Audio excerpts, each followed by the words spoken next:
optimizar los costos. Las características de la empresa, con el fin económico que tienen ellos, es con los factores productivos. Por ejemplo, en una panadería lo que necesitan es el agua, harina, horno, levadura y todo eso. Lo que buscan es con los bienes y servicios que producen cubrir una necesidad. Ese es el fin económico. Luego tenemos el fin mercantil, que se produce para un mercado o un segmento en el mercado. Habla básicamente de la transferencia entre factores productivos. Luego tenemos el fin lucrativo, que viene a ser la ganancia que se obtiene por el bien o servicio brindado. Acá tenemos la fórmula, que es el bien total, que es igual al, el precio, que es igual al costo más la ganancia. Luego tenemos la responsabilidad hacia el entorno y los agentes económicos. Todas las actividades económicas que haga la empresa genera ya sea externalidades positivas o negativas. En este caso, por ejemplo, más que todo las empresas, para no necesariamente con la razón de querer hacer acciones buenas, más que todo por el marketing es lo que hace y da acciones positivas. Por ejemplo, en este caso, la noticia que P&G donó productos, todo, es la responsabilidad hacia el entorno que puede tener, pero más que todo la mayoría lo hace por marketing. La organización propia es otra característica, que cada empresa tiene su forma de gestión y pues cada una, como es diferente, tiene una manera diferente de administrarse y todo eso. Luego vienen las clases, que es lo más complicado, se podría decir, de este tema de empresa. Según el aspecto jurídico se puede dividir en varias. Bueno, primero hablamos del individual, que no son las tan comunes. Pero primero tenemos el unipersonal, que a diferencia de la empresa individual de responsabilidad limitada, la que la administra es una persona natural y a esta persona se le llama dueño o propietario. La principal diferencia que tiene con la otra es que en este caso, si por ejemplo a la empresa no le va bien y necesita más dinero o debe más dinero a otras personas y ya no tiene plata de la empresa con la cual pagarlo, pueden embargar sus cosas del dueño al ser una persona natural. Y bueno, al crear su empresa no le pone siglas, solamente el nombre como tal de la empresa. Luego tenemos la empresa individual de responsabilidad limitada. La diferencia es que esta es una persona jurídica, una sola persona, que también se le llama dueño propietario, y su responsabilidad es limitada. Lo que ocurre que, por ejemplo, en el caso de que necesita o debe más dinero o algo así, no le pueden quitar nada de su propia persona, sino todo lo del negocio, todo lo que tenga al nombre del negocio. Y bueno, para crear su empresa, en este caso, le pone el nombre que quiera y le tiene que poner las siglas EIRL. Luego tenemos la sociedad colectiva. En las colectivas tenemos a la civil, la colectiva, en comandita y todas esas. Bueno, primero la civil. Es una persona jurídica y a las personas que están ahí se le llama socios. La diferencia de la sociedad civil con las otras es que todos comparten la misma profesión o oficio, lo que sea de esos, pero todos tienen la misma experiencia, por así decirlo, en la profesión o el oficio. Esto se divide en dos también, en la ordinaria o de responsabilidad limitada. En la ordinaria es mínimo 2 y no hay máximo de personas que pueden estar, y la responsabilidad es ilimitada. O sea, también en caso de que deba más dinero, pueden embargar también sus pertenencias propias como persona natural, no necesariamente como persona jurídica. Y de responsabilidad limitada es que si hay un máximo de socios, en este caso viene a ser 30. Luego vemos la sociedad colectiva, que también es una persona jurídica y a las personas se le llaman socios. En este caso, también es parecida a la sociedad civil ordinaria, ya que tampoco hay un máximo de socios, pero acá la diferencia principal es que los aportes son equitativos entre todos. Por ejemplo, si un socio da a 100 soles, el otro también tiene que dar 100 soles y así todos en común. Las responsabilidades que tienen son ilimitadas y tienen un plazo fijo de duración. Por ejemplo, en este caso, lo que ocurre es que, por ejemplo, la empresa dicen que va a durar, no sé, 5 años, entonces ese es el plazo máximo que va a durar. Y en este caso, pues lo que dicen es lo que se hace, ¿no? Lo que llevan en común los socios. Y para crear su nombre en la empresa, se tiene que poner el nombre que quieran más las siglas SC. Luego tenemos la sociedad en comandita, que es una persona jurídica y los socios acá no dan aportes igualitarios, ya que se van a dividir en dos, los colectivos y los comanditarios. Los colectivos son los que tienen responsabilidad ilimitada, que son los que normalmente eh, tienen la función en la administración de la empresa y ellos son los que aportan experiencia, son los que ellos sí, al tener responsabilidad limitada también sus pertenencias están en juego, por así decirlo. Y los comanditarios, que son los capitalistas, los que solamente ponen la plata y ya, porque su responsabilidad es limitada. Lo único que aportan son los bienes, especies, dinero y eso, y de ahí ya no se encarga de nada más. Y pues sus siglas ponen el nombre que quieran y le ponen S en C. La sociedad comercial de responsabilidad limitada es una persona jurídica, también se le llama socios a las personas que lo conforman. Hay mínimo de 2 y máximo de 20 socios. Y bueno, acá los aportes son iguales, acumulables, indivisibles. Su responsabilidad es limitada, o sea, en este caso de que cada uno pone una cierta cantidad de dinero ya y también sus pertenencias no están en juego y la administración se la dan a socios o los mismos o terceros que pueden ser gerentes. Y acá se les pone estas siglas, SRL, al nombre que le pongan a su empresa, más eso. Luego tenemos la sociedad anónima que se divide en dos. Primero vamos a hablar de la sociedad anónima en sí y luego de cómo se diferencia la cerrada de la abierta. La sociedad anónima es una persona jurídica y a las personas que la conforman se le llaman accionistas. Todo lo que van a aportar se le van a denominar acciones y sus títulos de valores son negociables. Bueno, acá viene la primera diferencia entre la sociedad anónima cerrada y abierta. En la cerrada sus acciones no están inscritas en el mercado de valores, en cambio en la abierta sí. Y al estar en el mercado de valores, acá cualquier agente puede adquirir las acciones. En cambio, en la sociedad anónima cerrada, al no estar en el mercado de valores, solo los accionistas de la sociedad pueden adquirir las acciones. Lo más común en la sociedad anónima cerrada es que los accionistas sean familia o algo así. Eso es por lo que, por ejemplo, si la empresa, por ejemplo, un padre es el dueño de la empresa, entonces al que le tendría que ceder sería el hijo, pero si el hijo no quiere tener la empresa familiar, no la quiere tener a su cargo, entonces quiere como que dársela a otra persona, no podría hacerlo o quiere ponerlo en el mercado de valores, perdón, no lo podría hacer porque al ser una sociedad tan cerrada esto no está permitido.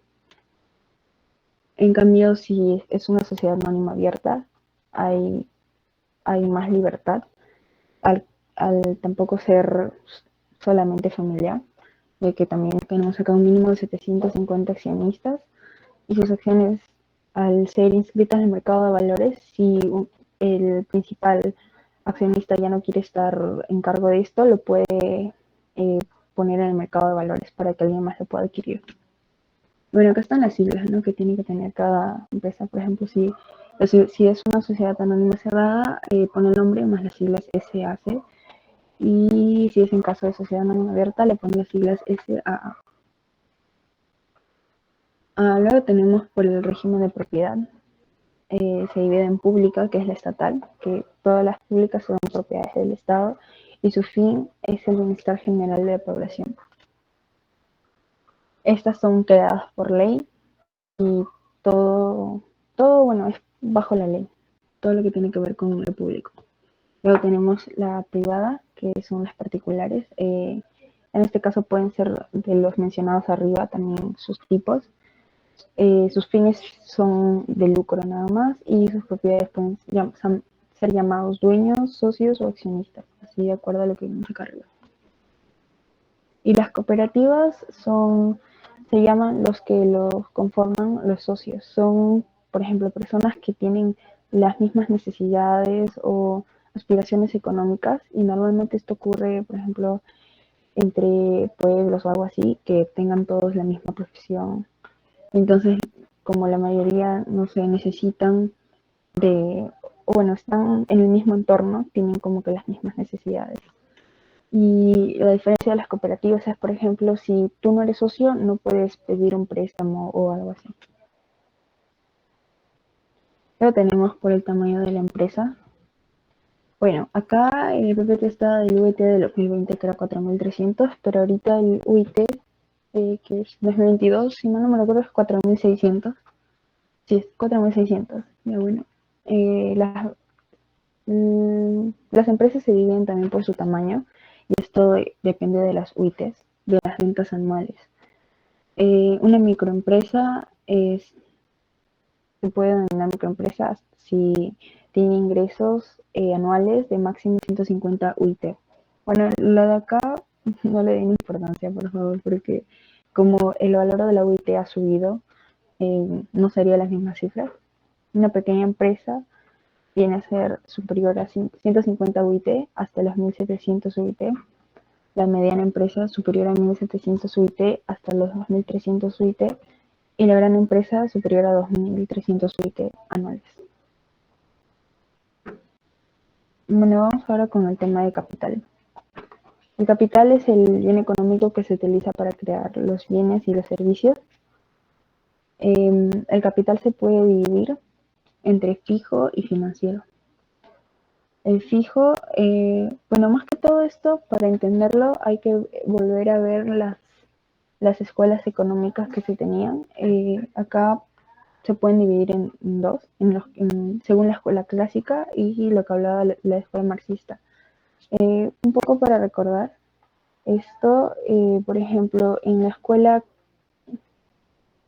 escuela marxista era en la que se hablaba del valor de las mercancías que dependen de la cantidad de trabajo socialmente como que necesario para su producción.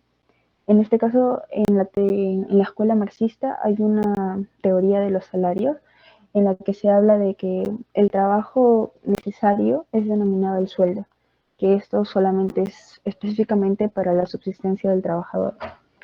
Y luego tenemos la plusvalía que se habla acá, que es retenida por el capitalista, que es la cantidad que también cobra el trabajador, pero se la queda el capitalista. Luego tenemos acá la escuela clásica, que la escuela clásica lo que hablaba era que el trabajo era la fuente de riqueza y ellos también tenían una teoría del valor, por ejemplo, el valor de uso, que era la utilidad del objeto, y el valor de cambio, que era la capacidad de compra de un bien. Bueno, acá se va a dividir también. Por ejemplo, según el enfoque marxista, existen dos tipos de capital, el constante y el variable. El constante es la adquisición de factores de producción menos los en mano de obra. Ya bueno, acá tenemos ejemplos de a qué se le llama capital constante según el enfoque marxista. El capital variable es el pago de la mano de obra. Puede ser sueldo, destajo, dieta, honorario, jornada de bonificación, salario. Bueno, acá sí tiene alguna duda de qué significa cada uno, o bueno, lo digo. Creo que acá el menos conocido es el dieta, que es lo que se le paga a las personas que, por ejemplo, trabajan por horas nada más y por ejemplo, vamos al caso en la bolsa de valores o, o el momento de estar en una reunión importante, solamente por la firma o eso es lo que se le paga a las dietas. Y bueno, acá tenemos el enfoque clásico, que es la utilización del factor productivo dentro del proceso productivo. Acá ellos determinan el capital, lo separan en dos, en el fijo y el circulante. El fijo es el uso de largo plazo, lo que nos va a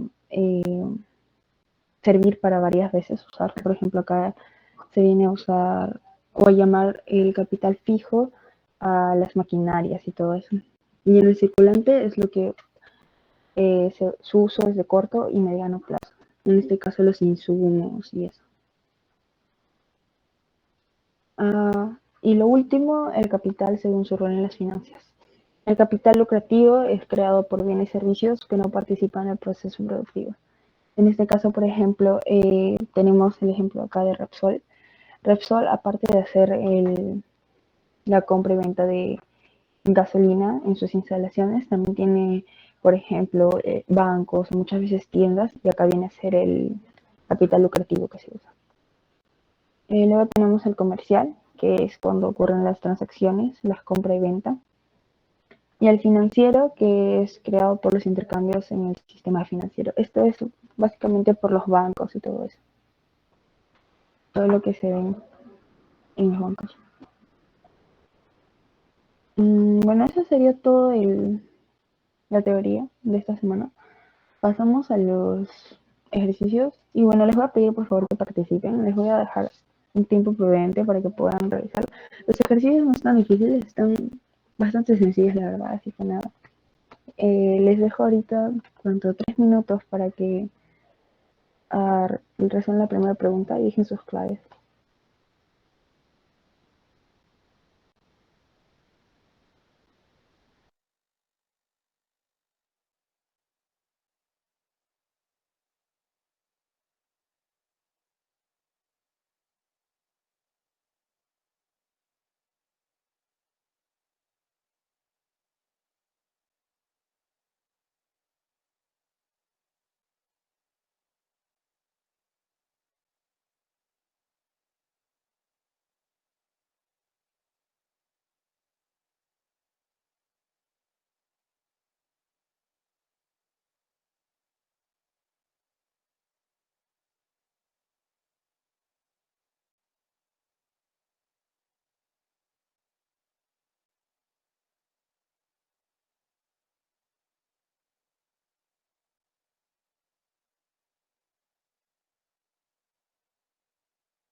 Bueno, con una clave les voy a explicar un poco. Primero acá nos habla de a ver, voy a leer todo. La informalidad representa el 75% de la economía nacional.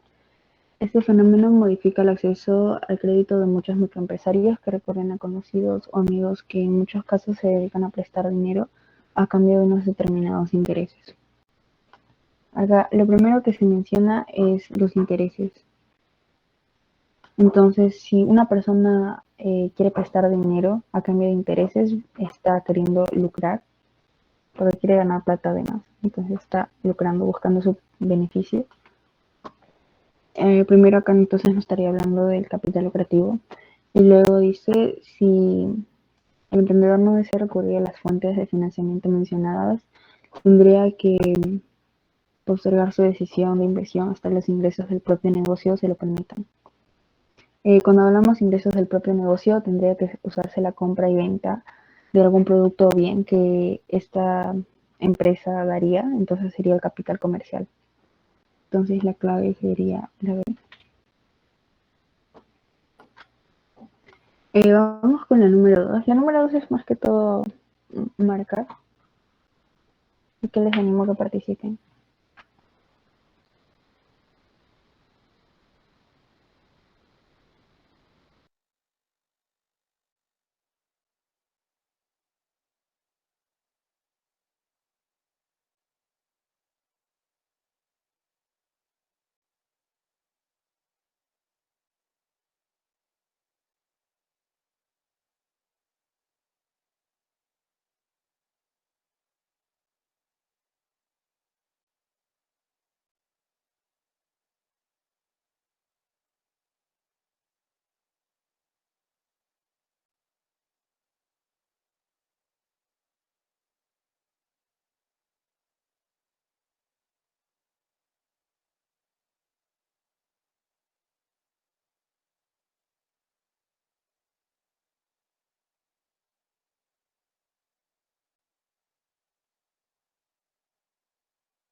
Perdón, se me lació la computadora. Ya. Sí, está bien, es la clave la B. Empezamos. El capital variable vendría a ser, está bien, los libros y las computadoras.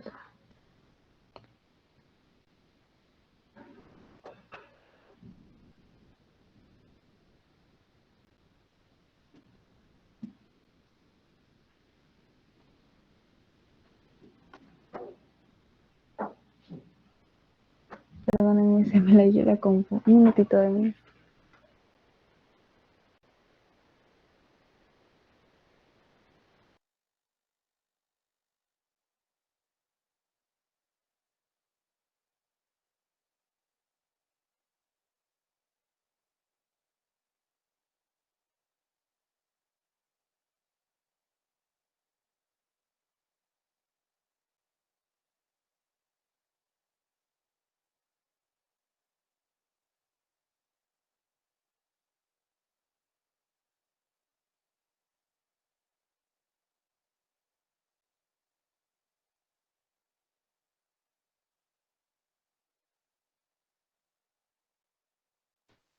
Ya bueno, ahora sí.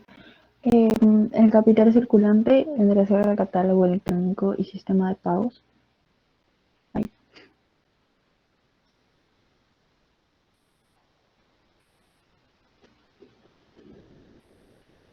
El capital constante, los libros y repartidores. Y el capital fijo, los administradores del sistema. Vamos con el número 3 ahora sí.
Eh, a ver, vamos a ver el problema. Primero nos habla acá de Juan es un gran comerciante que ha logrado ahorrar el 25% de su capital de trabajo.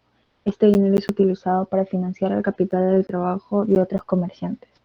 Sin embargo, algunas experiencias ingratas le convencieron de colocar su dinero en el sistema financiero. Acá al hablarnos de financiar el capital del trabajo de otros comerciantes, al no ser formal este financiamiento, estaría vendría a ser sobre el capital comercial,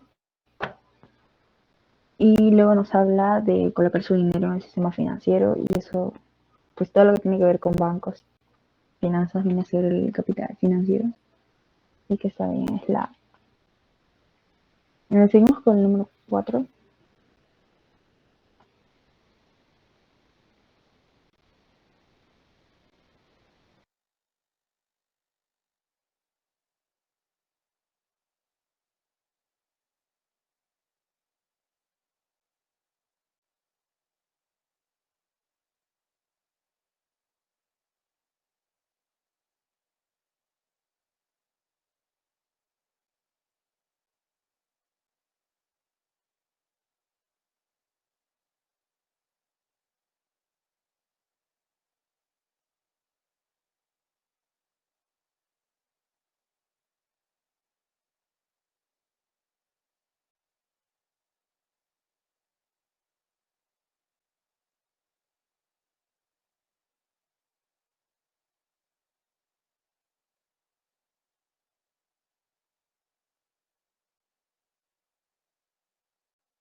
Bueno, vamos a ir avanzando. En el número 4, una empresa grande realiza una emisión de bonos por valor de 20 millones de soles en la Bolsa de Valores de Lima.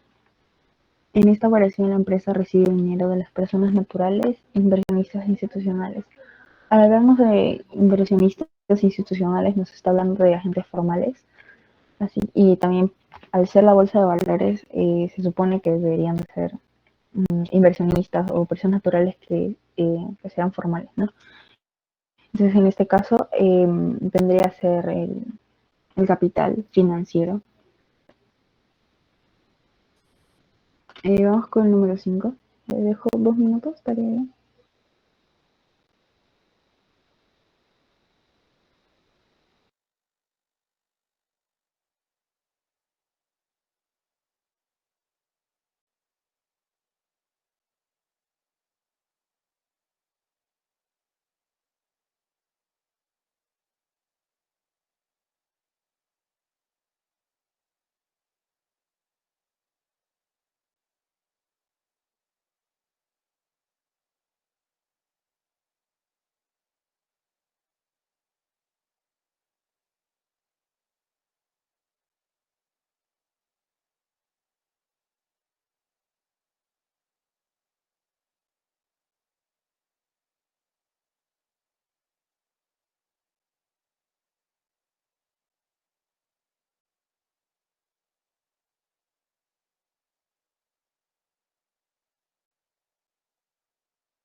Bueno, como el ejercicio es marcar básicamente, o bueno, vamos a resolver. A ver, primero, la sociedad de responsabilidad limitada. Bueno, vamos a ir hacia acá abajo ya. Participantes iguales, acumulables y responsabilidad limitada. Bueno, acá básicamente ya con esto me está diciendo la misma respuesta. Al decir también participaciones iguales, lo primero que se debe pensar es la sociedad de responsabilidad limitada. Todos iguales, todo es acumulable y todo eso. Esto debería ser la A. Luego tenemos la B. Excluye a los aportantes de capital, quitar responsabilidad por las obligaciones. Eh, Se recuerdan en la sociedad en comandita se dividían en dos, en los que administraban y todo eso, y que los cuales tenían la responsabilidad ilimitada, y los que tenían el capital, que ellos su responsabilidad era limitada, que básicamente era dar el dinero y de ahí no les importaba con lo que ocurre con la empresa y todo eso. Así que vendría a ser acá, la sociedad en comandita. Luego tenemos el patrimonio personal de los socios no está afecto y no hay más de 20 socios. Nos queda una sociedad anónima cerrada y abierta. En la sociedad anónima cerrada, que normalmente son entre familiares, hay mínimo dos y máximo de 20, de ahí no pasa, así que vendría a ser la C. Y pues lo que queda, acá la sociedad anónima abierta. Al hablarnos acá dinero del público, nos está hablando de un número ilimitado de socios. Así que debería ser la, sí, la avioncito. Bueno, seguimos con el número 6. Me dejo 3 minutos, pero.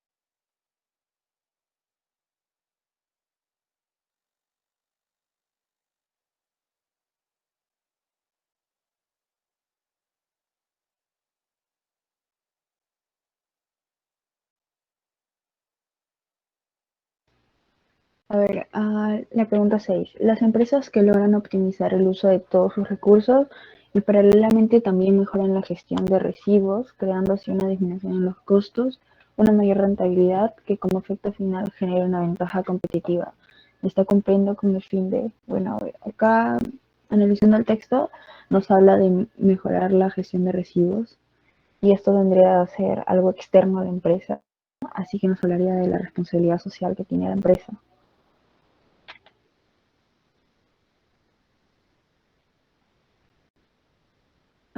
¿Qué dicen la B? La B no podría ser porque si ya nos está dando una alternativa en, por ejemplo, acá, hablar de la gestión de residuos no es algo que le compete a todas las empresas o algo así, pero también, o sea, la mayoría lo hace por el ambiente, otras también en este caso también puede ser por lucrar, pero acá al darnos esta oración ya nos estaría hablando de responsabilidad social. Vamos con el número 7, dejen sus claves.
A ver, el número 7. Ante la proximidad de las fiestas navideñas, las empresas reciben solicitudes de donación de diversas entidades sin fines de lucro. Otras empresas ofrecen las donaciones voluntariamente a dichas entidades o al sector público. Por lo tanto, se puede afirmar que en las donaciones de bienes de empresa es una excepción a los fines. A ver, primero acá nos está hablando de las empresas de que reciben solicitudes de donación. Estas solicitudes de donación normalmente son de, bueno, si es una empresa que produce bienes y todo eso, vendría a ser los mercantiles y pues los sociales, ¿no? Al decir sin fines de lucro y hacer donaciones. Tendría que ser. Seguimos con el número 8.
Y bueno, seguimos con el 8. Entonces, un economista experto en regulación económica explica que mercados de altos niveles de concentración o monopólicos, la única manera de control se encuentra en la legislación regulatoria y moderación de las empresas. En este caso, hablamos de mercados de altos niveles de concentración monopólicos, se deduce que lo que quieren ganar en este caso es más dinero, control del mercado y todo eso. Todo consigue conseguir más dinero y todo eso hace que no se lucrativo, entonces más de lo que se debería y todo eso.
Bueno, acá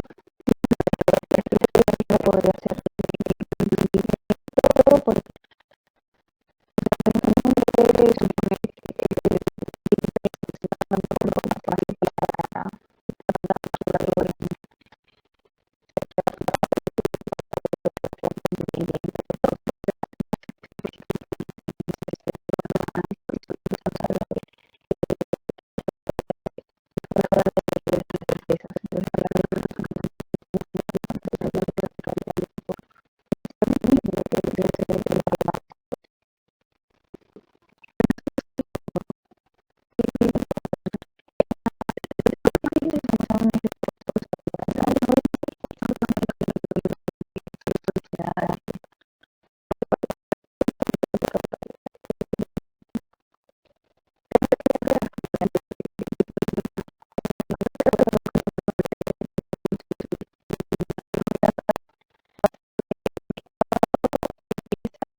Hola, ¿se me escucha? Ya como estaba diciendo,